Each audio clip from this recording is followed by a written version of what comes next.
আজকে আমি পাড়ার কিছু ওই কাকিমা আছে, ছোট কাকিমা, তো তাদের নিয়ে আমি কিছু কথা বলতে চাই। তো এনারা কি ধরনের মানুষ জানেন? এনারা সকালে ঘুম থেকে উঠে কার বাড়িতে কি হচ্ছে না হচ্ছে এই সমস্ত খোঁজ খবর নেয় আর কি।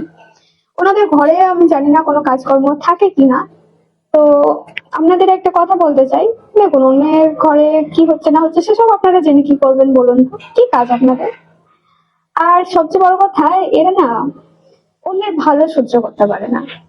আর তুমি যদি একটু ভালো পড়ো বা ভালো খাও বা কোথাও ঘুরতে যাও, এগুলো তাদের একদমই সহ্য হয় না। কেন জানি না তাদের এসব সহ্য হয় না, হয়তো তারা এগুলো পায়নি কো, তার জন্য অন্য কেউ এগুলো পেলে তাদের সহ্য হয় না। আর কার বউ জিন্স টপ করছে, কার বউ চুড়িদার করছে, কার বউ নাইটি করছে, এসব নিয়ে তো তাদের হাজার রকম প্রবলেম। তো আমি একটা কথা বলতে চাই, দেখুন প্রত্যেকের একটা ব্যক্তিগত চয়েস আছে। তারা তাদের পছন্দ মতো জিনিস পড়তে পারে, খেতে পারে, এটা তাদের ব্যক্তিগত ব্যাপার। আর আমার মনে হয় না কারোর পার্সোনাল লাইফে ঢোকা উচিত। তাদের সংসারে কি হচ্ছে না হচ্ছে সব জেনে আপনাদের কাজ কি? আপনারা আপনাদের মতো করে কাটান না, তাকেও তার মতো করে থাকতে দিন, আপনারা আপনাদের মতো করে থাকুন, আপনারা যেমন আছেন। কিন্তু অন্যের সংসারে গিয়ে আগুন লাগানোর কি আছে?